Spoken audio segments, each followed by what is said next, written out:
1 अप्रैल से pan card apply के rules change हो गए हैं। न्यू पैन अप्लाई करना है और हम इंडियन सिटीज़न हैं तो इंडियन सिटीज़न के लिए फॉर्म नंबर 93 और 94 है और फॉरेन सिटीज़न के लिए 95, 96 है। इसमें एप्लीकेंट सिलेक्ट करना है। एप्लीकेंट में आप इंडिविजुअल हैं, एसोसिएशन ऑफ पर्सन है, बॉडी ऑफ इंडिविजुअल हैं, ट्रस्ट हैं, लिमिटेड लाइबिलिटी पार्टनरशिप हैं, जो भी हैं हम यहाँ इंडिविजुअल सिलेक्ट करते हैं। इसके बाद हमें अपना फर्स्ट नेम, मिडिल नेम और लास्ट नेम एंटर करना है एज़ पर आधार। अब लास्ट नेम मान लो मोहन है, तो अगर आपका एक सिंगल ही नेम है मोहन तो हम लास्ट नेम में एंटर करेंगे। अगर ललित मोहन है तो हम ललित मोहन ललित फर्स्ट नेम में एंटर करेंगे।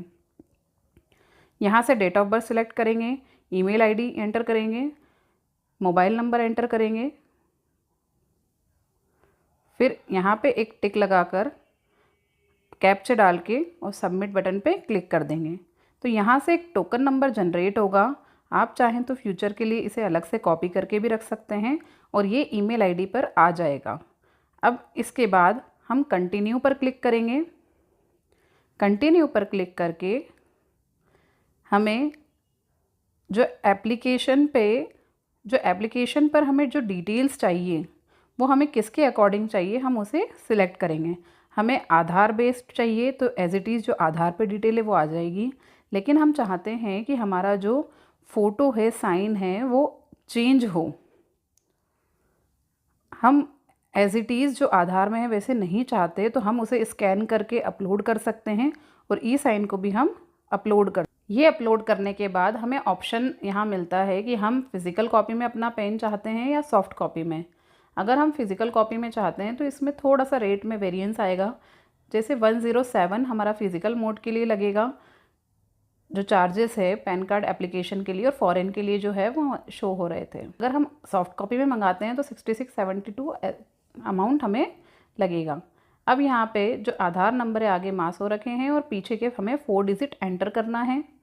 और अब हमें यहाँ पे एग्री करना है कि हमें जो आधार पे फ़ोटो है वो एज इट इज़ प्रिंटेड चाहिए और नेम एज पर आधार। अब हम आगे यहाँ पर हमारी जो डिटेल्स है बेसिक डिटेल्स फिल करेंगे। फिल करने के बाद हमें फादर नेम, मदर नेम हमें यहाँ एंटर करना है। अगर उनका भी सिर्फ एक सिंगल नेम है, पीछे कुछ सरनेम नहीं है, तो हमें लास्ट नेम में जो नेम है वो एंटर करना है। जैसे हमारे ये वाले केस में हमने राकेश राजेश ऐसा लिखा हुआ है। हम पैन पे किसका नाम चाहते हैं, फादर का या मदर का, दोनों ऑप्शन अवेलेबल है। जिस पे टिक करेंगे वो होगा। नेक्स्ट पे क्लिक करेंगे। फिर हमें यहाँ पे सोर्स ऑफ इनकम बताना है, आपकी कौन से सोर्स से इनकम आती है, या फिर कोई इनकम नहीं है तो नो इनकम पे टिक करना है। एड्रेस ऑफ कम्युनिकेशन में हम यहाँ पर रेसिडेंस ऑफिस जो एड्रेस है हम यहाँ पे एंटर करेंगे। पूरा एड्रेस एंटर करने के बाद यहाँ पर कंट्री कोड और मोबाइल नंबर एंटर करेंगे। हमारा रेसिडेंशियल स्टेटस हम यहाँ बताएंगे। और अगर नॉन रेसिडेंट है तो हमें पासपोर्ट की डिटेल फिल करनी होगी। हम फिर नेक्स्ट पे क्लिक करेंगे। फिर एरिया कोड, एओ टाइप, रेंज कोड, एओ नंबर ये हमें एंटर करना है, लेकिन ये पिन कोड हम जब सिलेक्ट करेंगे तो उसके अकॉर्डिंग ये आ जाएगा। फिर इंडियन सिटीज़न पर क्लिक करके हम यहाँ पर हमारा जो स्टेट है उसे सिलेक्ट करेंगे, सिटी सिलेक्ट करेंगे और एरिया नेम यहाँ से लेके, और ये ऑटोमेटिक हमारा जो एओ रेंज और एओ नंबर ये हमारा यहाँ पे ऑटोमेटिक फिल हो जाएगा। फिर नेक्स्ट पे क्लिक करेंगे। यहाँ ऊपर सेव ड्राफ्ट का भी ऑप्शन आता है, आप चाहें तो बीच बीच में इसे सेव कर सकते हैं ताकि जितना डेटा हमने अभी सेव किया है अगर सेशन एक्सपायर भी हो जाता है तो वो डेटा हमें सेव्ड मिलेगा। अब हमें यहाँ पे proof of identity, proof of address और proof of date of birth. पहले क्या होता था कि हम तीनों चीज़ों के लिए आधार को तो हम प्रूफ डॉक्यूमेंट मान लेते थे, लेकिन अभी जो चेंजेस आए 1 अप्रैल 2026 से यहाँ पर proof of date of birth के लिए हमें अलग से एक डॉक्यूमेंट ऐड करना है। यहाँ पर मैं मार्कशीट ऐड कर रही हूँ। इसके बाद हम अपनी सेल्फ कैपेसिटी में फॉर्म फिल कर रहे हैं तो यहाँ सेल्फ सिलेक्ट कर लेंगे। बाकी डिटेल यहाँ ऑटोमेटिक आ रही है। फिर हम यहाँ पर अपलोड करेंगे तो ये PDF फॉर्मेट में अपलोड होना चाहिए। अपलोड करने के बाद यहाँ पर हम ऐड करेंगे, जो नेम है वो शो हो जाएगा कि हमने क्या अपलोड किया है। सबमिट बटन पर क्लिक करेंगे। हमारी एप्लीकेशन सबमिट हो गई है, लेकिन अभी ये प्रोसीड नहीं हुई है। इसमें हमें एक प्रीव्यू का ऑप्शन मिलेगा कि पहले हम पूरी एप्लीकेशन अच्छे से देख लेंगे। अगर सब कुछ सही है उसके बाद ही हम प्रोसीड पर क्लिक करेंगे। जैसे पहले हमने आधार के पीछे के 4 नंबर लिखे थे, तो अभी हमें बाकी के स्टार्टिंग नंबर लिखने हैं। यहाँ पर हम प्रोसीड पर क्लिक करेंगे तो एप्लीकेशन प्रोसीड हो जाएगी, और हमें कुछ एडिट करना है तो हम एडिट पर क्लिक करेंगे।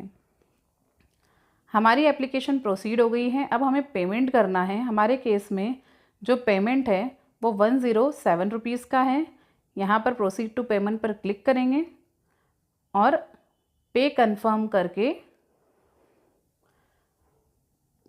इसे पे करेंगे। इसे हम कार्ड के थ्रू, UPI के थ्रू, नेट बैंकिंग के थ्रू कैसे भी पे कर सकते हैं। एक बार ये पेमेंट हो गया